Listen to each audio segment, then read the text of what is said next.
morning, everybody, and welcome to the 2020 Bray Literature Festival event called Writing Home. You're very welcome, and I'm also delighted to invite all of our participants who are hopefully watching us and interacting as we go on. And I'm very delighted to welcome our three poets who we're very privileged to have access to and to share their thoughts, their work, their ideas. And hopefully some more in the next 1 hour. So the three poets were joining us as part of the Writing Home Anthology, which was published last year by Dedalus Press. Is a wonderful anthology, and the three poets are Viviana Fiorentino. Hi, Vivian, and Viviana, and we have Chandrika Narayanan-Mohan, and we also have Nidhi Zak, Aria. So thanks very much to joining us for this session.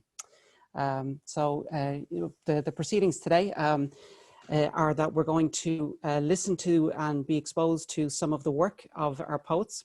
And then afterwards, we're going to have a catch-up, a conversation, some Q&A, and explore some of the themes. So once again, absolutely delighted for this event.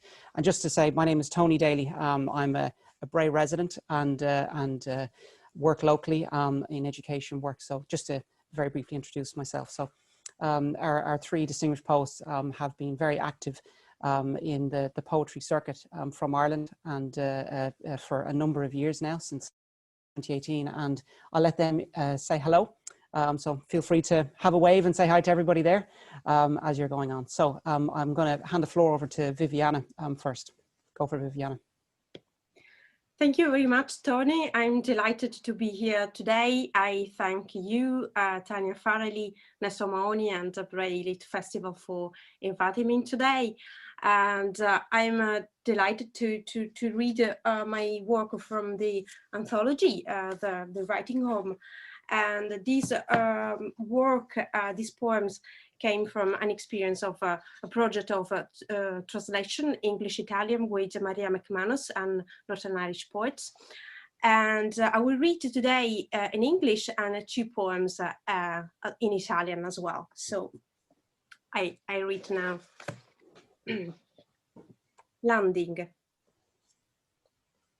Sky, you are too big. Persian blue, I cannot know you. Instead, I call on you, land. Give me a place to put my feet, a home for my uncertainty, a place to doubt, a place to live. Approdo. Cielo, tu sei troppo grande. Blu di Persia, non ti conosco. Io ti chiamo, terra. Dammi un suolo per questi piedi, una casa alle mie incertezze, un rifugio per dubitare, un posto per vivere. Currents. This is a shower of salt and seaweeds against the Atlantic winds, the ocean currents on the seabed of my life, your life, a dream, a burnished pearl. Between the teeth,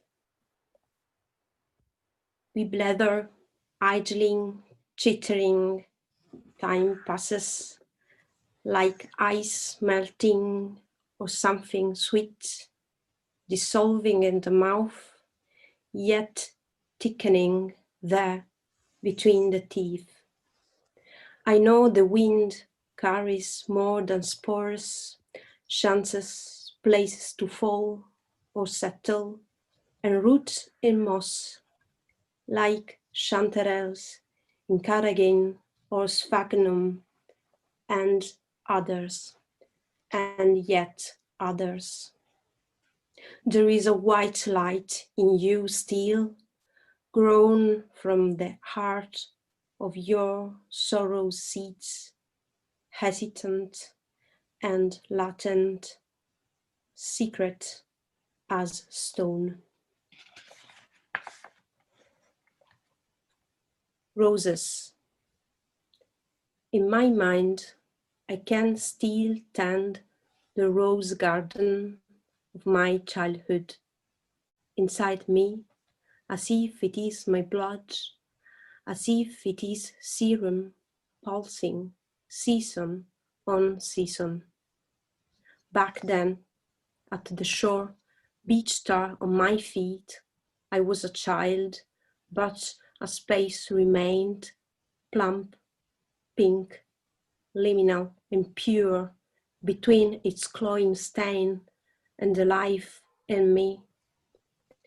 Life happens this way, that even now, when I am at risk of drowning, I close my lips tight against the pressing salt water, my head tilting backwards, refusing to breathe in, and I'm surfacing like the call of oyster catchers, piping after the rain, a pool of pure joy, or like Socrates once, full-throated and defiant, singing, I have lived, I have lived. An encounter. You ask me, why is the sky open and without limits? For swans, for geese, for terns, but not for us.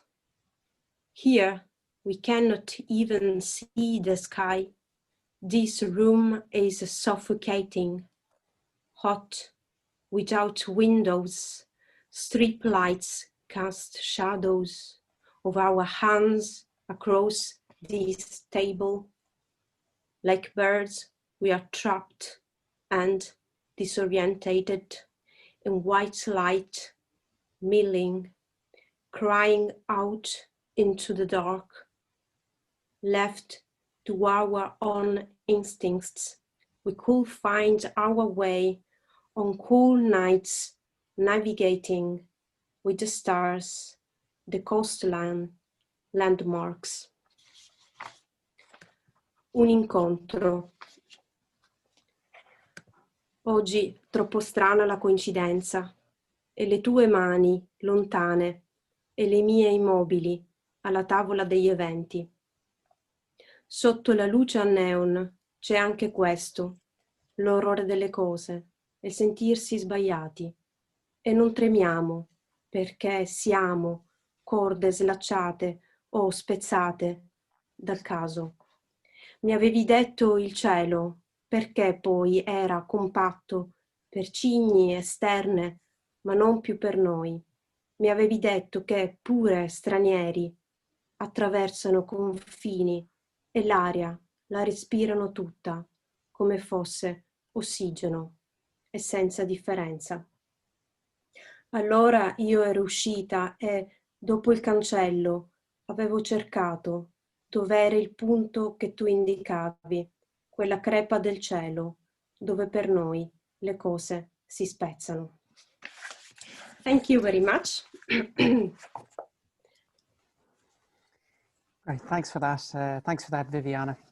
Some wonderful encounters with your poems there. So thanks for those readings. And now going to invite Chandrika to read from her work. And if you're ready and ready to do it, Chandrika, so over to you. I'm ready. Hi, I am Chandrika Narayanan-Mohan, and these poems are all from Writing Home. I'm going to start with You City, You Boyfriend. Seated awkwardly on a wooden box, run the last of my cigarettes, my fifth in 2 hours. He talks and talks and talks, and my replies are only punctuation for his next sentence. Across from a grey slab tower, the city smirks, raises an eyebrow as if to say, you know I'm so much better than him. And you're right, because when we converse through the choke of soft air, we exhale each other in whispers on a walk home from a realization that, yes, you are better than him. You are better than all of them, because you push up through my thin soles and I feel every pebble when I'm treading across your tar bump skin, and I feel embedded in you. you city, you boyfriend, you dusty hug. And when I tell you that you're beautiful, you blush across the canal, even though you already know that gray glamour suits you and you don't need to be told. I wear you like an arm across my shoulder. And when the wind pushes my hair back, I don't need an errant hand across a cafe table to push it aside. Like me, you play your cards close to your chest, but when we mourn, we crack, and the rain pummels onto the pavement and across a million cheap umbrellas. So take me in and make me yours, because I've already let the pollen in my pores anoint me to an orchestra of rustling leaves and seagull song, and one day I will take thee to be my lawful wedded home. And I shall wear a dress of summer fog and a ring of past lives, and you will smile and shrug. And in your humid indifference, I will vow to love you anyway, because I'm a hopeless romantic, and you're a city that keeps its own name. Then this is the train to Dunleary. At Salt Hill in Monkstown, I stare out at naked hip bones of sand, sleek in the shallow water that deepens by the time we hit Sea Point, where I walked in once, delighted and numb, freezing the anxiety out of me, eye to eye with the horizon. But when I see that curve of green snaking upwards, I remember it in darkness, anemic with yellow lamplight. And I remember meeting him first in his too tight suit and through the stony walls to meet your people. And even in daylight and the brightness of summer, my stomach still clenches with the memory that I've cut you out of, so that you are nothing more than a shape at your own mother's wake. And then I have 3 poems. One is about Brexit, which used to be the thing we worried about the most. And then 2 poems that are about crossing the border with no border checks, which is very magical for me as a migrant. So I tend to write some poems about the experience, something that we take for granted. So this is Brexit Blues. He never really leaves you. Actually, I'm going to start that one again. Brexit Blues. He never really leaves you.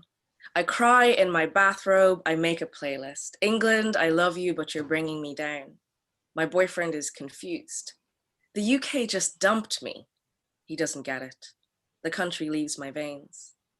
I fall in love again. I fall for an accent that fits my face, with Dublin bikes and 20-minute walks, with a determined river with bridges and lampposts. I think about it, I work till I burn and go, I'd like to make you mine forever. But he never really leaves you. And 4 years later, my heart is shredded anew. I sit scared and anxious. I live on a parallel street. It's not your home anymore. It's not home. Would I have the courage to defeat a face full of spit on a crowded street, a slur like a cut across the eyeball? Would I be brave? Would I intervene? Would I stop him, the darkness in him? Would I be able to stand? Out of control, he's lashing out. Through centuries of sickness, he was set alight, and the ugliness is a shout behind a triumphant sneer into the ear of a terrified stranger. I thought I felt nothing, but it's bubbling black and viscous as I breathe relief on Irish soil with my heart clenched like a fist.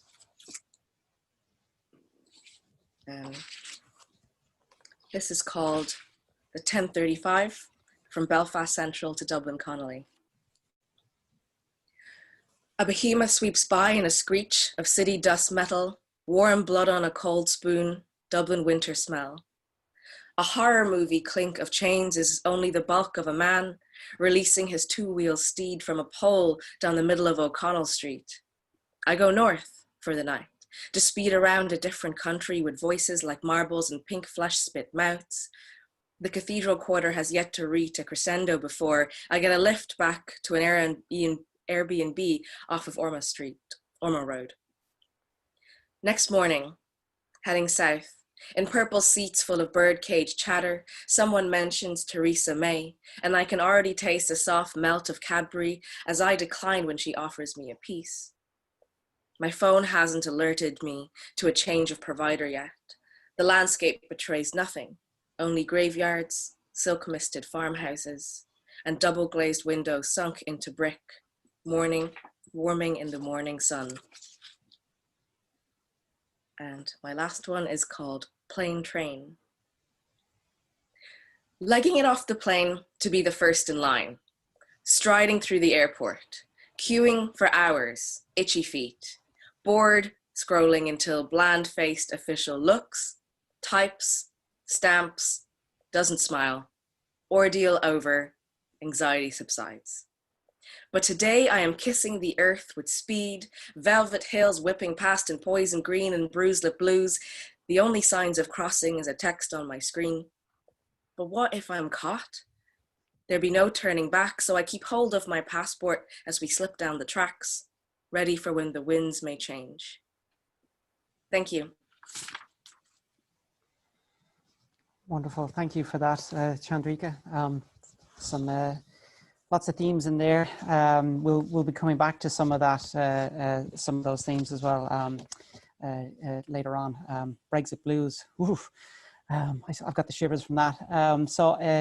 Certainly, so Nidhi, ready when you are, and we're delighted to hear from your work from the anthology as well. Thanks. Thanks, Tony. Thank you, everybody, for tuning in. It's really wonderful to be here and with this lineup of brilliant poets. I'm really glad that we got to do this, even if it's not in person. I'm going to read just 2 poems from the anthology from my contribution, and I really encourage you to pick up a copy of Writing Home. It's got some fabulous poets, just all kinds of experiences from all over the world. So yeah, do get a copy. This first poem I'm going to read is called Trespass. It's dedicated to my grandmother who raised me, and we didn't speak the same language, so we couldn't actually converse in words. So this is Trespass. Amachi taught me how to kiss, my small face in her hands, bony cheek blade wetting mine, breathing in sharp, lung-filled, as if she had just been born and I, so close, enough to smell, giddy heat, oiled ringlets, like coconut, like matriarch, tough, brown, outside, tender, white, inside. So later, when he put his tongue down my throat, I gave it back, because a man who doesn't know how to kiss you doesn't deserve to touch your hair. This poem is also a Brexit poem, and it's called Hard Border. So much talk of backstops and borders, bad politics, heralding a return to a history no one wants to see repeated. So they tell us stories instead. So many urban legends that are probably untrue. Like, have you heard the one about the house in Pettigo, partitioned through the middle? Or the Belfast woman shoving butter down her socks, the brainy British official beckoning her near for a friendly fireside chat? All that offending, sticky, yellow, warm, pissing past her legs. Or the crafty fisher fellow on that disputed estuary between Donegal and Derry, who painted his vessel 2 conflicting colours so he could fish in the liminal lake without a fig for quotas, buzzing, busy as a worker bee between both harbours. or the bold schoolboy on his bicycle, pedaling across each day, customs guards turning his pockets inside out, their notions upside down, finding nothing, until lines were lifted, checkpoints closed, guns given up. Then they asked him what it was, the precious cargo he'd been smuggling all those years.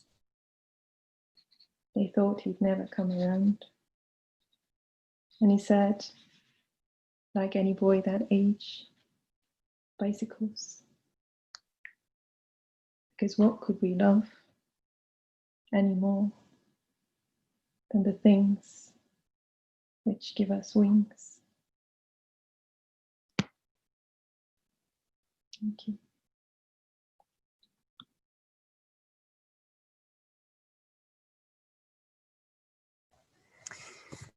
Thanks for that, Nidhi. Wonderful, wonderful to hear your poem and your poems read in the way that they're meant to be spoken. For those, for when you speak it, I think for some poetry is a, and I understand it's quite an internal exposition and reflection, but it's wonderful to hear it how ye have written it, so that we can get a sense of pace and how ye think about it and how it comes to you. And I say that, of course, across to all of our poets. So that was a wonderful session. So many common themes, including Brexit. Just when I thought we might be able to get into a conversation and avoid the topic, it chases us, doesn't it? And I can see everyone laughing at that. So so we have some time now to talk about some of the work and open up some of the issues. But I'd certainly like to start by just asking Viviana, if you'd like to, in terms of some of your work and the poems that you shared with us this morning, there's lots of common themes have come up, and certainly we know that as part of the anthology, home is an important, it's the topic is around the idea of home, the practice and how we associate with it. We're delighted to hear how it, for you, some of the process or what you find home means to you. Thanks, Tony. Yes, I think the idea of home is always kind of a fragile one. I think it's not rare, quite common to feel like an outsider in your own home, or what is supposed to be your home. That can be the place where you were born, for example. At the same time, you can experience a sense of belonging outside of home as well. So sometimes even in a foreign city, even without understanding the language, you could feel a connection with a person. And I think this restores our faith in interconnectedness and in what humans can offer to each other. So I think a home has to do with this interconnectivity, this exchange that are between human beings. And I think home as like also belonging, it's something very fluid. It's always changing. It has to do with stories. So it's like a river that goes through a landscape, and the landscape changes. And so the river has to accommodate these changes, but also the landscape changes because of the presence of the river. I think also that home is a place where we have freedom. Freedom, so in terms of human rights, freedom of expression, freedom of speech. In this term, sometimes what we believe it was our home can become a prison if we don't have anymore this freedom. From a very personal point of view, I think home is an inexplicable mystery, and this is why I think of writing has always been for me a way of resolving this inexplicable mystery. And I think through the act of writing, certain things become evident, become reveal themselves. And this is the wonder of writing. This is the wonders that writing gives us. So from a migrant point of view, I think also home has a multiple spaces. So we recognize home not just in a place, but we recognize home in different places. And in Arabic, home is a makam, but also makam means music. And this is, I think, really, really interesting, because music is something that we have to share with the other. So again, what we were saying at the beginning, home is where we can feel interconnection with the other, where we can share things. So that's my attempt to answer what home is. Great, thank you very much for that. You know, I know from your work, and certainly from your first couple of poems that you read out on landing and currents, the theme of nature features quite heavily in terms of your sense of home, or at least in terms of the themes that you want to explore. And as part of landing, I say nature. Your poem landing has. When reflecting on it, seemed to me it was I wonder when's the next time we're going to get into the skies, or have access to that. And I know certainly from some of Chandrika's work that the topic of about planes and flying and passports is an issue that comes up, and that's part of the question about home and where is home. So from your perspective, it's very interesting to hear. The site. I've certainly got a vivid sense of what you had seen from your work. But did you have any comments or about nature in the context of your work? It's wonderful if you could have if there's anything in that you wanted to share with us. Sure, yes, thanks for this question. I think nature is the place where we find this interconnection that we were talking before. It's the place where we as humans can find a common ground. And I think the idea of nature came from dialogues that I had with migrants in a detention center.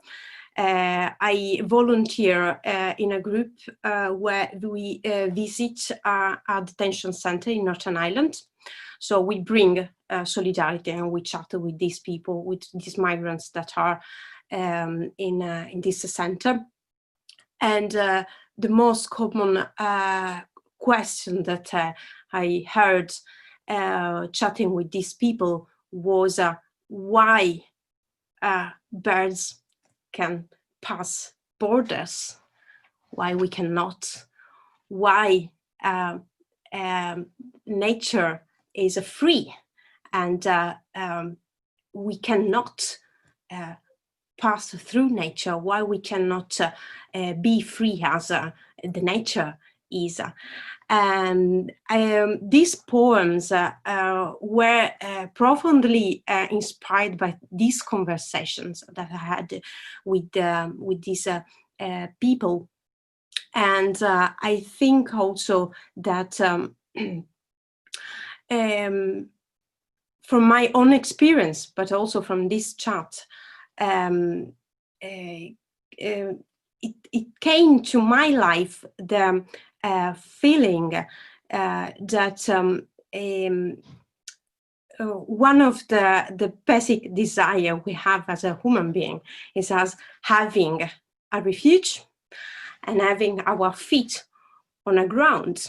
But the kind of society we are living in is a society where these basic needs are not necessarily granted to everybody.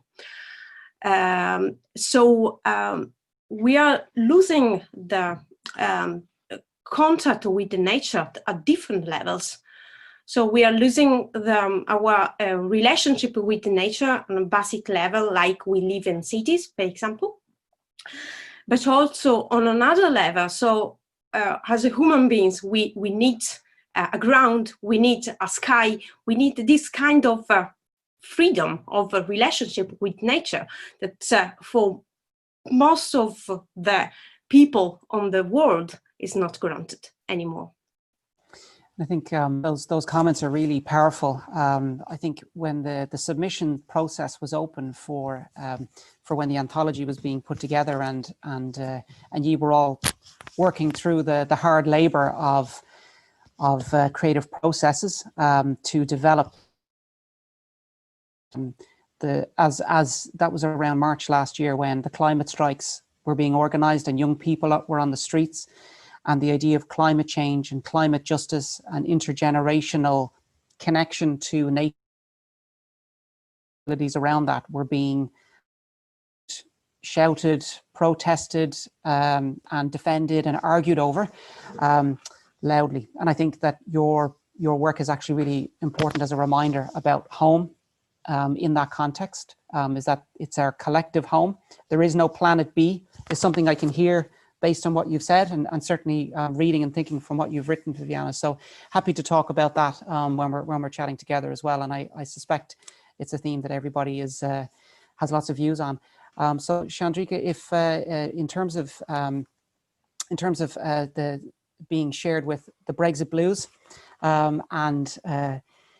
as you started with, I think from your poems, you certainly started with, I think, one of the more upbeat ones in terms of your connection to the city and the city of Dublin. I think your sense of place and Dublin and the Dart and public transport is very strong and comes across in your work. And I wonder how many of your poems did you write either waiting for the bus or waiting for the Dart, or while you were in transit. And I think, Nidhi, I can talk to you about that. Observation with people spotting is quite incredible. But certainly I'd be very, very interested to hear any comment or something that happened, or, how some of, why at that point did you want to share that as part of home, kind of in that transitory space, it seems, whether between Brexit or actually on your other work in the city. Oh, it's the worst day to wake up with allergy voice. Oh no. So basically, I am the daughter of a diplomat. So I've moved around my whole life. My mother's also the daughter of a diplomat. And I've noticed both of us have totally different ways of anchoring ourselves to a place. Like when I asked her like what home is, she says it's where my parents are. For me, it's where I am.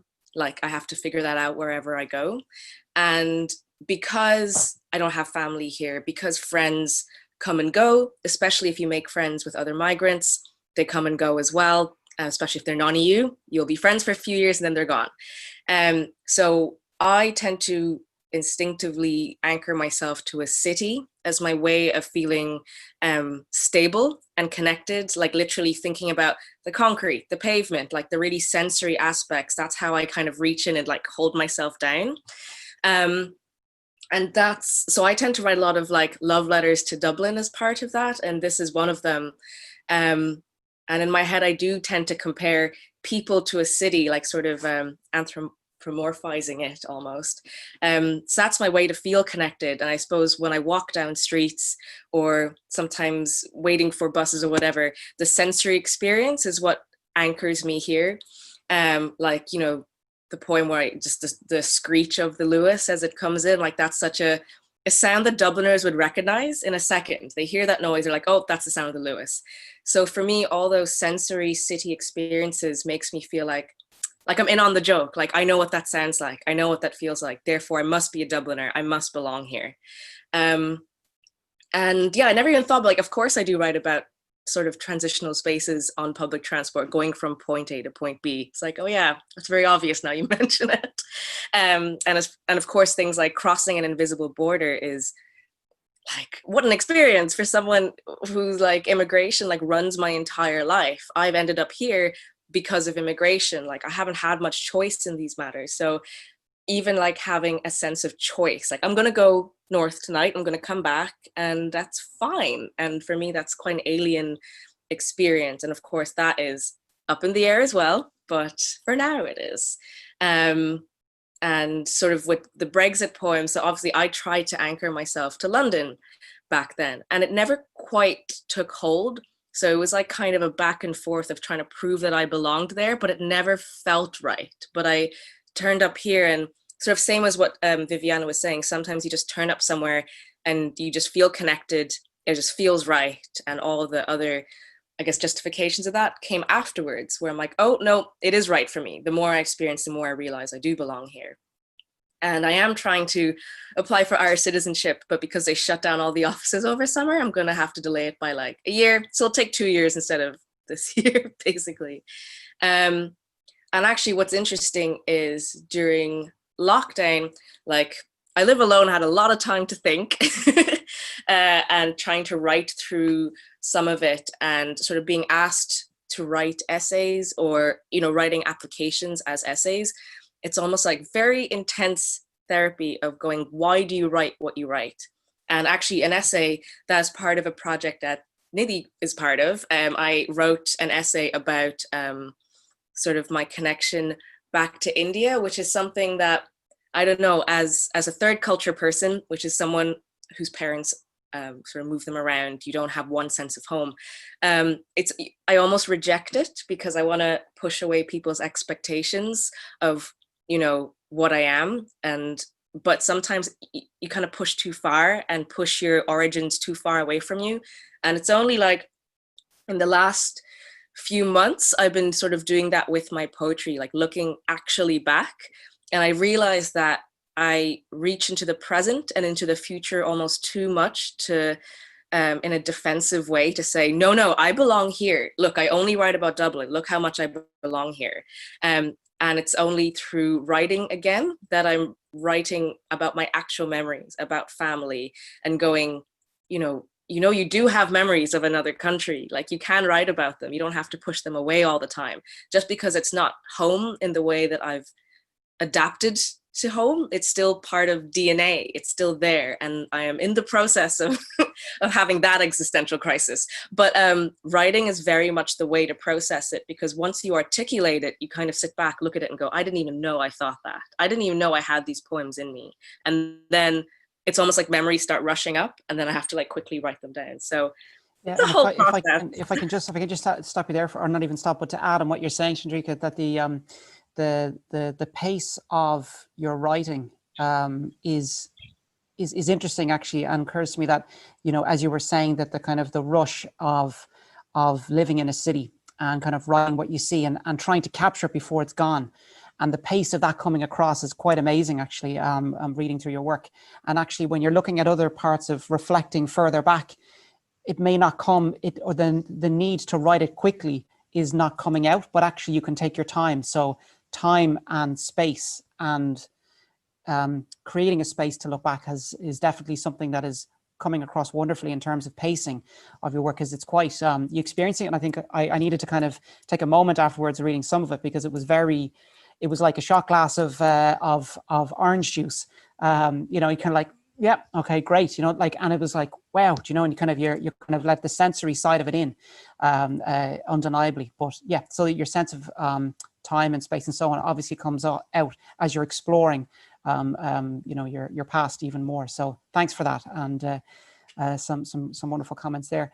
Nidhi, if I can ask you, in terms of, I saw you nodding your head quite a lot with a lot of the things that Chandrika was saying, whether about, you know, being, I think her phrasing of a podcast actually I was watching or listening to was as a Diplo brat.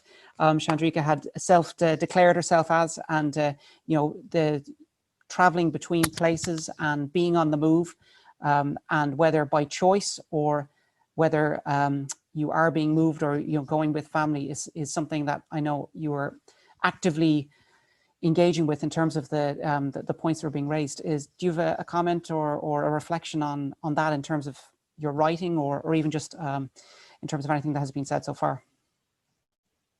Yes, so it's similar to Chandrika. I also grew up bouncing around a lot of different places and countries, mostly because my father was an economic migrant, so he went to the Gulf countries, they're called, in the Middle East, and we moved pretty much every 2 or 3 years, which sounds really fascinating and exciting and exotic, but when you're young and growing up, it's also extremely confusing. And when you think about this sense of identity, you don't really have one, or it's a little bit like a chameleon. You could be anybody, you could fit in anywhere, but you don't really, you know. So when you're sitting at home eating ramen, you're like, well, where do I actually belong? You go out there and you're like, yeah, I know how to do this. This is great, you know, this is grand. So I think for me, the cities become homes. Cities become, like Chandrika said, almost like people. You know, you walk through a city and you fall very deeply into other life, whether that's people or, you know, the atmosphere or just the vibrance of the place, which is a glorious state for a writer, you know, but I think just a terrible state for a person, because you're pretty much daydreaming your whole life. But I think, well, after I moved away from living with my parents, I continued this sort of manic moving, you know, and I stopped to ask myself maybe a couple of years ago why I do this, you know, because I do enjoy it, but it's also quite exhausting. And so I stopped to ask myself why I keep doing this, why I don't just settle down somewhere, you know, because that's what people do. And I realized that there's an impermanence that I'm reminded of when I do this, that I really love and cherish, and I don't want to lose this idea that nothing stays, you know, and nothing stays the same. And this is something that I think in the past, when I felt like I could actually live here, I've sort of lost sight of this idea, you know, that all of this is transient, that this is going to go. And this is something that I really keep close to my heart.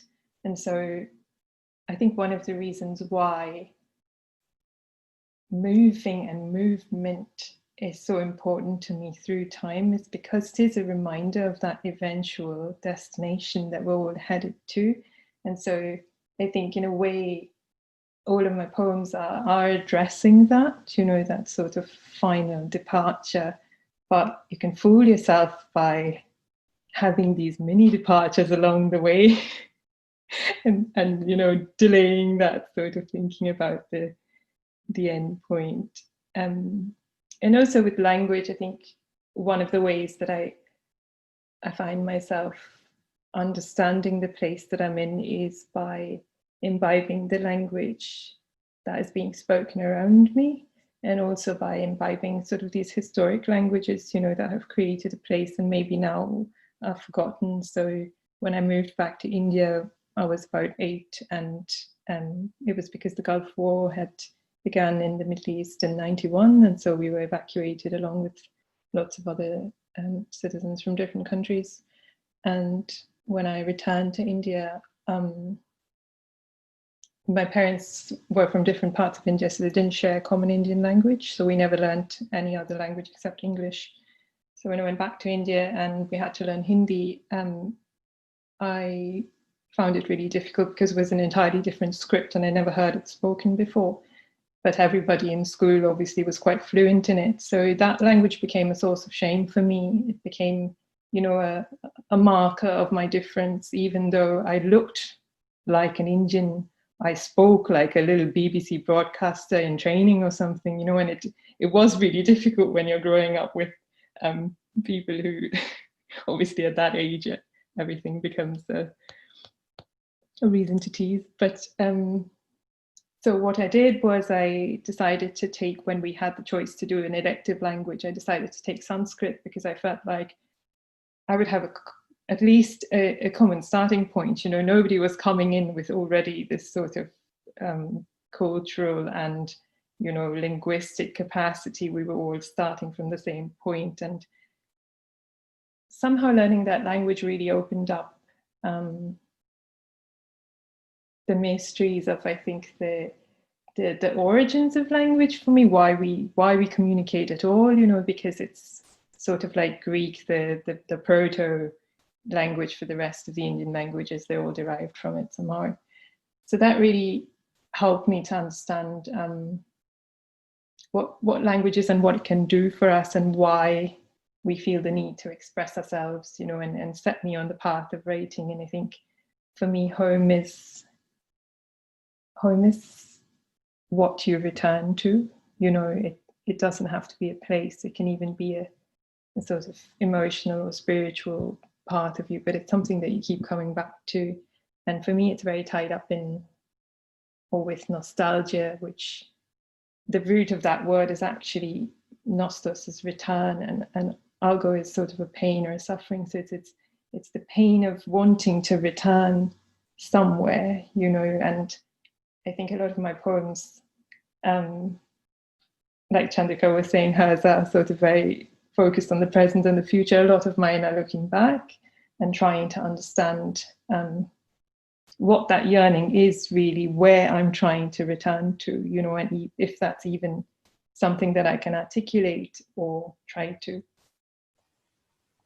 That's a wonderful answer. A lot of stuff packed into what you've said there, Nidhi, and you know, in terms of language, in terms of how we feel and the baggage we carry, in terms of feeling like you're an insider, you're an outsider, you're connected, you're disconnected, and that internal struggle that you have faced, and you know, is being processed in terms of how you've written, and that, you know, that we've had a sense, that we've had a chance to hear from is magical, but also quite, and I say this to all of our poets, that, you know, that the idea of writing about home in itself is seemingly a tranquil thing to write about.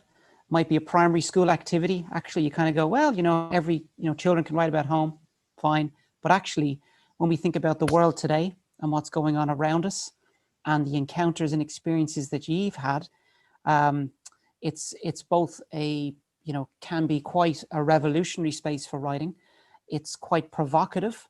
And I think that comes out in terms of how we feel about nature, how we feel about our neighbors, how we feel about the city, you know. And I think this has come out in lots of different ways, even just from going through the number of poems that we've had a chance to hear from today. And, you know, I wouldn't be surprised if this event was held in person, where there would people will be there to disagree with the sense of home that is being expressed by people individually, but that we're able to write into a, you know, as the title of this book is, it's the new Irish poets, and it says Irish in inverted commas, because it's much like saying the word home, you know, should be in inverted comma, or could have been inverted comma. You know, home is in terms of meaning and things changing over time. We know that the kind of the reflection of that is quite diverse in terms of what we can encounter by listening and reading and taking time to look at the poems. I'm going to hold up the book again for anyone who doesn't know. I've scribbled all over it, and I've written notes all over mine.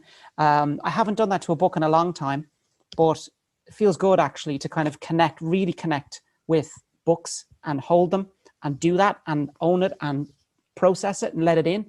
Because sometimes I think a lot of these issues can actually be at arm's length, that from the ones that you've raised, and doing something like this for me is kind of let me connect to it closer. So, and the way that you've slowed it down to do that in thought and in practice has been, I have to say, really refreshing as someone who doesn't get to read as much poetry as I would like to.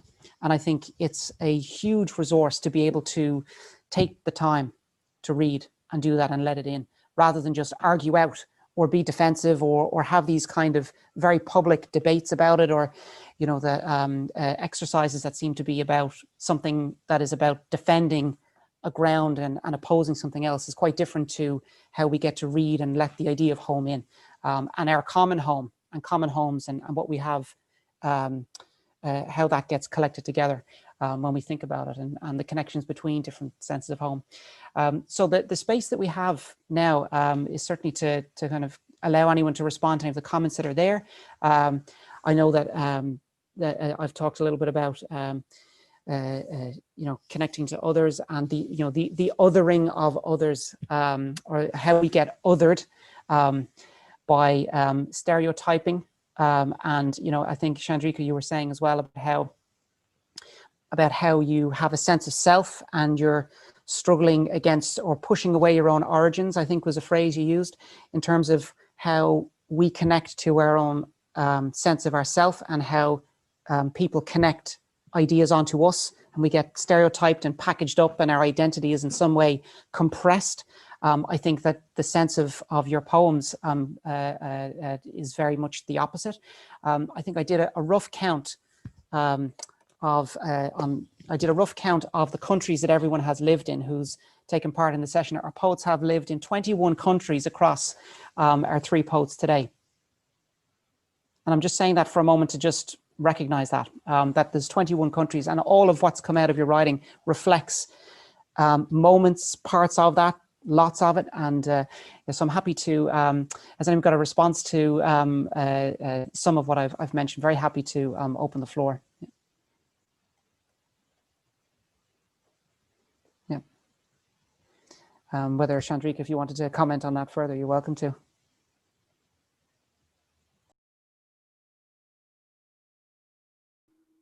Okay, I was actually just kind of wanted to keep listening to see the analysis of all of us together.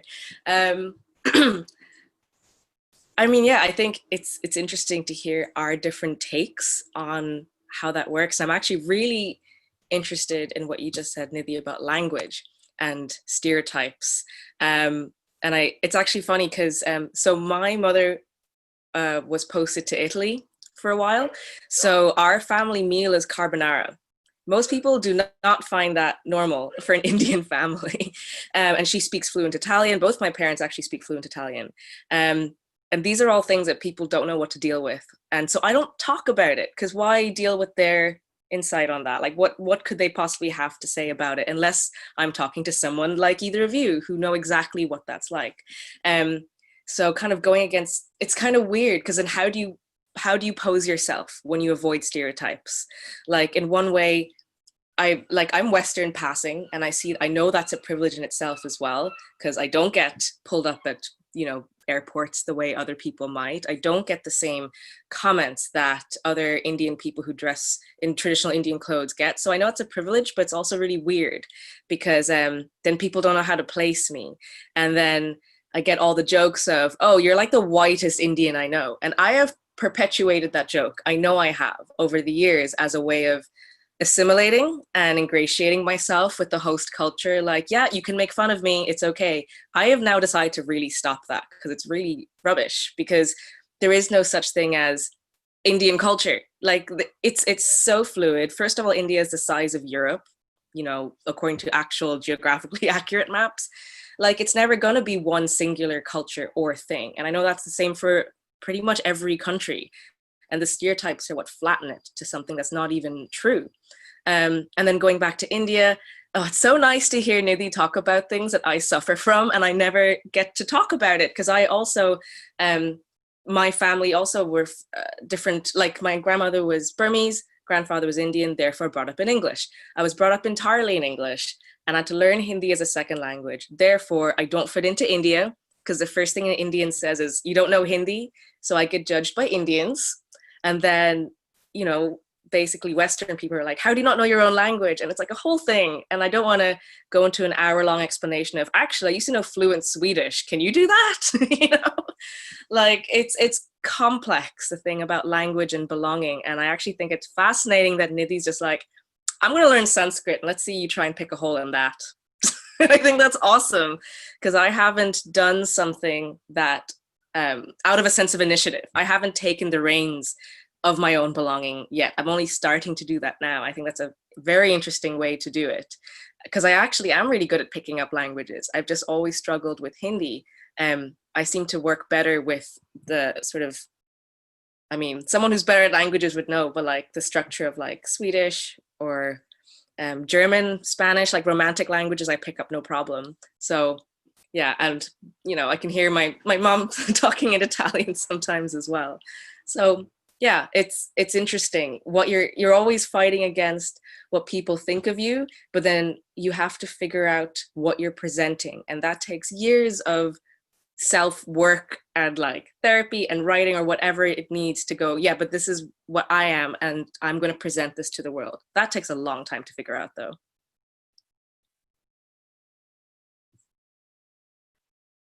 Could I say something about what Chandrika said? It's interesting because it's also in my experience to be called the Irish one when I'm in Italy. When people, even friends, sometimes point to me as the Irish one, while when here I'm pointed like the Italian one. So there is this kind of disruption. But it's also, I think, interesting as a writer to experience the difference between naming things and label things or people. And I think there are multiple things layer within the body and the mind. Exactly this fluidity of a home, of identity, of belonging. It's a way to also express these multiple things that layer inside us. And yes, that's a little comment to what Chandrika said.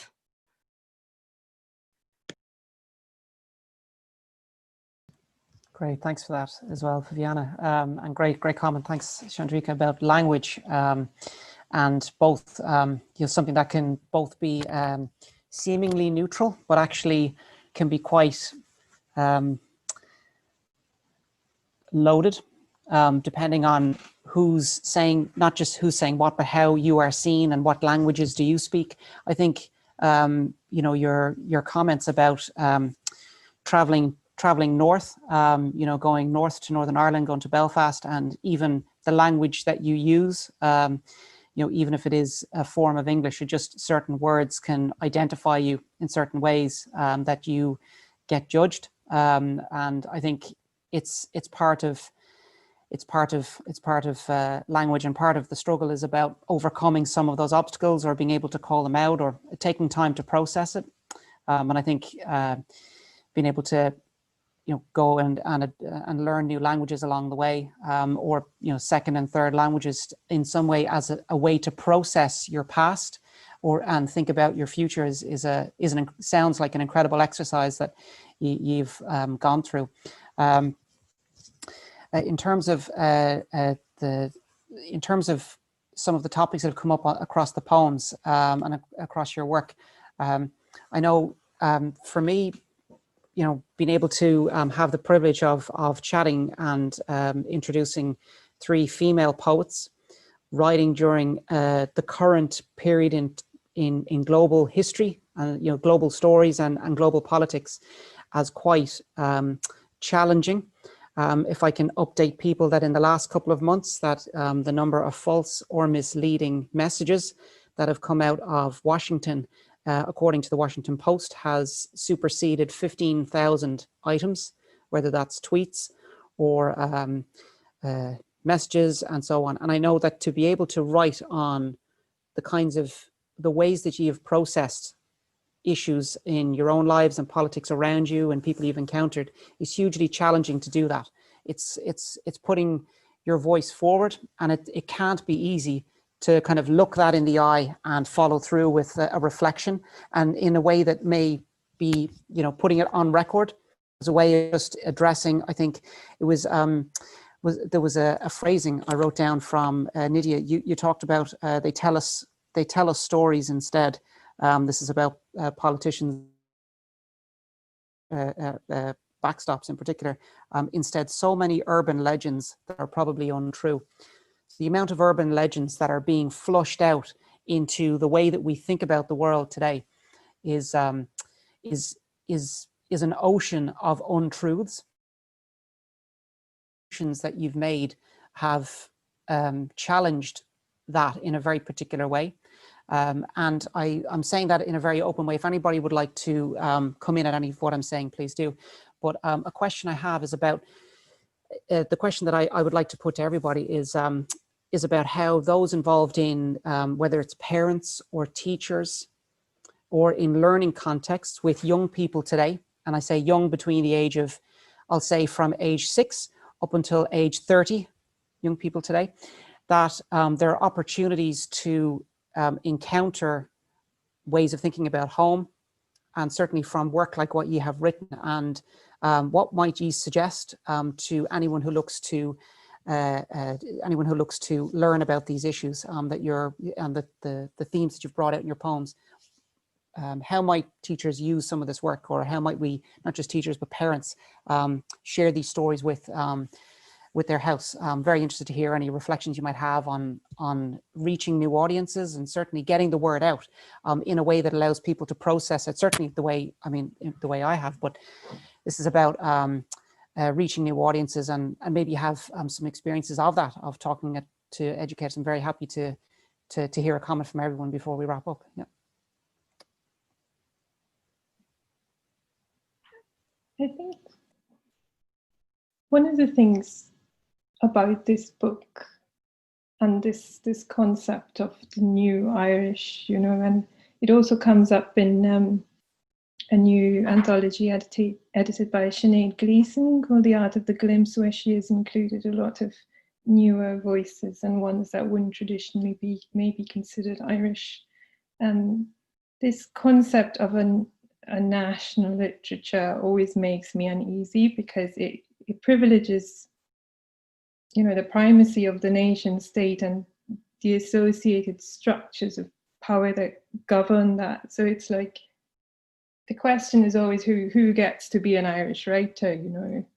And if you're standing at the border, literally or metaphorically, what do you have to give up of yourself in order to be let in?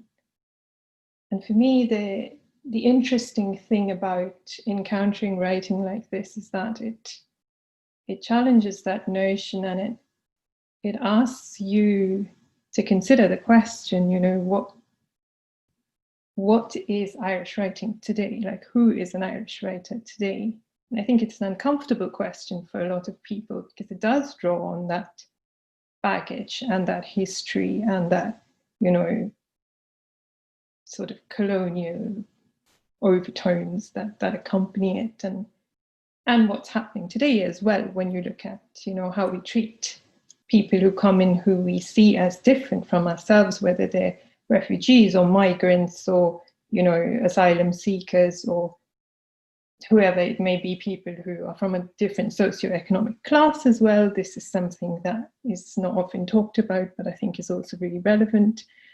So if you're not fitting into a particular mold, if you're making people feel uncomfortable, whether it's intentional or not, I think this is probably an opportunity to stop and ask why. Like, why is that making me uncomfortable?